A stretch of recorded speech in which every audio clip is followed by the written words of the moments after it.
ہمراہ الاسد وہ بھی پڑھا تھا۔ آج ہم احد کے بعد فوجی مہمات وہ پڑھیں گے۔ تو اس میں پہلا جو ہے نا وہ آپ دیکھیں سریہ ابو سلمہ ہے، ٹھیک ہے۔ جنگ احد کے بعد مسلمانوں کے خلاف سب سے پہلے بنو اسد بن خزیمہ کا قبیلہ اٹھا۔ اس کے متعلق مدینہ میں یہ اطلاع پہنچی کہ خویلد کی دو بیٹے طلحہ اور سلمہ اپنی قوم اور اپنے اطاعت شعاروں کو لے کر بنو اسد کو رسول اللہ صلی اللہ علیہ وسلم پر حملے کی دعوت دیتے ہیں، پھر رہے ہیں۔ رسول اللہ صلی اللہ علیہ وسلم نے 150 انصار و مہاجرین کے ایک دستہ تیار فرمایا۔ تو یہ لکھ لے کو سریہ ابو سلمہ میں 150 انصار و مہاجرین تھے۔ حضرت ابو سلمہ کو اس کا علم دے کر سپہ سالار بنا کر روانہ فرمایا۔ تو ابو سلمہ کو سپہ سالار بھی تھا اور علم بھی تھا ان کے پاس۔ حضرت ابو سلمہ نے بنو اسد کی حرکت میں آنے سے پہلے ہی ان پر قدر اچانک حملہ کر دیا کہ وہ بھاگ کر ادھر ادھر بکھر گئے۔ مسلمان نے ان کی اونٹ اور بکریوں پر قبضہ کر لیا اور سالم اور غانم مدینہ واپس آ گئی۔ انہیں دو بدو جنگ بھی نہیں لڑنی پڑی۔ یہ سریہ محرم 4 ہجری کا چاند نمودار ہونے پر روانہ کیا گیا تھا۔ واپسی کی بات ابو سلمہ کا زخم جو انہیں احد میں لگا تھا پھوٹ پڑا اور اس کی وجہ سے جلد ہی وفات پا گئے۔ تو یہ سریہ ابو سلمہ احد کے بعد یہ 4 ہجری کو ہوا تھا، محرم 4 ہجری کو ایک ہی۔ دوسری بات یہ ہے کہ یہ جو ابو سلمہ تھا نا، یعنی ابو سلمہ رضی اللہ تعالیٰ عنہ، ان کی پھر جو بیوی تھی نا ام سلمہ، اس سے پھر آپ علیہ السلام نے وہ شادی کی تھی۔ یہ احد میں زخمی ہوا تھا، بعد میں وہ زخم ٹوٹ پڑا جس کی وجہ سے یہ شہید ہوا تھا۔ اس کے بعد ہے عبداللہ ابن انیس رضی اللہ تعالیٰ عنہ کی مہم۔ اسی ماہ محرم 4 ہجری کو 5 تاریخ کو یہ خبر ملی کہ خالد بن سفیان حضری مسلمانوں پر حملہ کرنے کے لیے فوج جمع کر رہا ہے۔ رسول اللہ صلی اللہ علیہ وسلم نے اس کے خلاف کارروائی کے لیے عبداللہ بن انیس رضی اللہ عنہ کو روانہ فرمایا۔ عبداللہ بن انیس مدینہ سے 8 روز باہر رہ کر 23 محرم کو واپس تشریف لائے اور خالد کو قتل کر کے اس کا سر بھی ہمراہ لائے تھے۔ جب خدمت نبوی میں حاضر ہو کر انہوں نے یہ سر آپ کے سامنے پیش کیا تو آپ نے انہیں ایک عصا یعنی لاٹھی مرحمت فرمایا کہ یہ میرے اور تمہارے درمیان قیامت کی روز نشانی رہے گی۔ چنانچہ جب ان کی وفات کا وقت آیا تو انہوں نے وصیت کی کہ یہ صاحب بھی ان کے ساتھ ان کے کفن میں لپیٹ دیا جائے۔ تو یہاں پر عبداللہ بن انیس خالد بن سفیان حضری کے خلاف ان کو پھر قتل بھی کیا گیا۔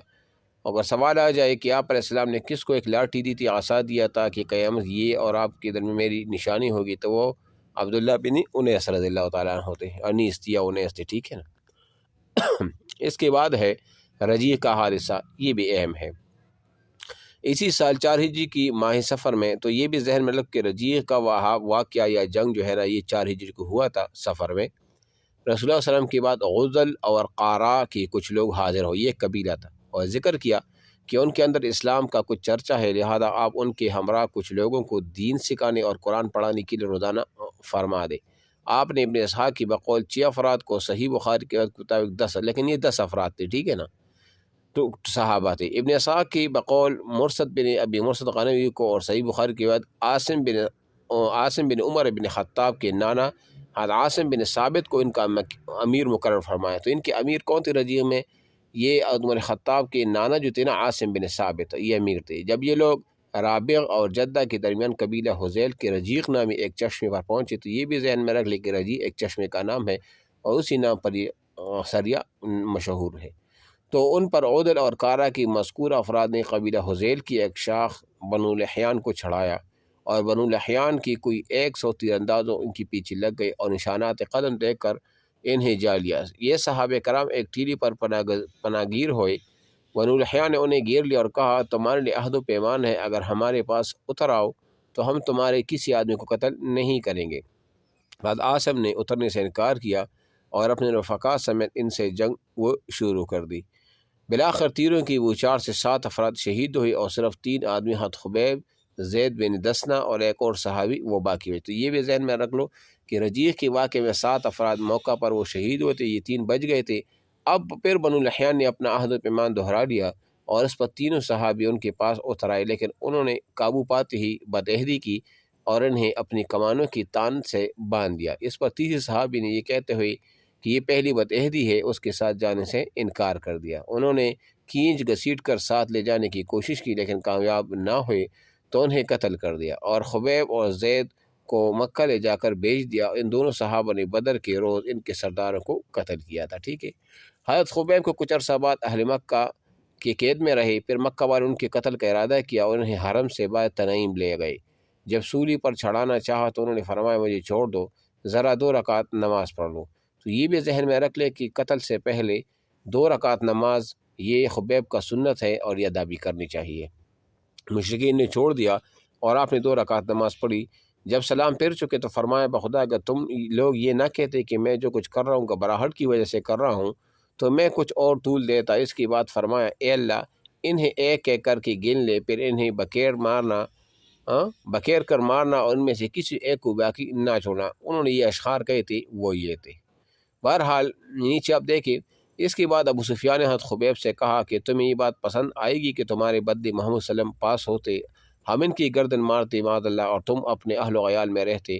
انہوں نے کہا نہیں واللہ مجھے تو یہ بھی گوارا نہیں کہ میں اپنے اہل و عیال میں رہوں اور اس کے بدلے محمد کو صلی اللہ علیہ وسلم کو جہاں آپ ہیں وہیں رہتے ہوئے کانٹا چبھ جائے اور آپ کو تکلیف دے۔ اس کے بعد مشرکین نے سولی پر لٹکا دیا اور ان کی لاش کی نگرانی کے لیے آدمی مقرر کیے، لیکن حضرت عمر بن امیہ الضمری رضی اللہ عنہ تشریف لائے اور رات میں جان سا دے کر لاش اٹھا لیے اور اسے دفن کر دیا۔ حضرت خبیب کا قاتل عقبہ بن حارث تھا۔ حضرت خبیب نے اس کے بعد حارث کو جنگ بدر میں قتل کیا تھا۔ تو یہ بھی نوٹ کر لے اپنے پاس کہ حضرت خبیب کو کس نے قتل کیا تھا؟ عقبہ بن حارث نے، کیونکہ عقبہ بن حارث کے جو والد تھی نا وہ جنگ بدر میں اسی خبیب رضی اللہ تعالیٰ نے اس کو قتل وہ بھی کیا تھا۔ سمجھ آ رہی ہے؟ اگر یہ سوال آ جائے کہ حضرت خبیب کی لاش کو کون لے کر آئے تھے تو عمر بن امیہ الضمری رضی اللہ عنہ لے کر وہ آئے تھے۔ ٹھیک ہے، یہ ہو گیا۔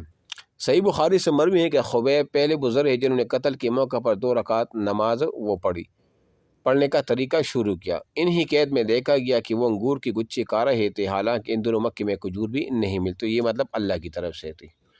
دوسری صحابی جو اس واقعے میں گرفتار ہوئے تھے نا وہ حضرت زید بن دست، انہیں صفوان بن امیہ نے خرید کر اپنے باپ کے بدلے وہ قتل کیا، کیونکہ اس کے باپ کو انہوں نے قتل کر دیا تھا بدر میں۔ قریش اس مقصد کے لیے آدمی بھیجے کہ حضرت عاصم کے جسم کا کوئی ٹکڑا لائے جس سے انہیں پہچانا جا سکے، کیونکہ انہوں نے جنگ بدر میں قریش کی کسی عظیم آدمی کو قتل کیا تھا، لیکن اللہ نے ان پر بھیڑوں کا جھنڈ بھیج دیا جس نے قریش کے آدمیوں سے ان کی لاش کی حفاظت کی اور یہ لوگ ان کا کوئی حصہ حاصل کرنے پر قدرت نہ پا سکے۔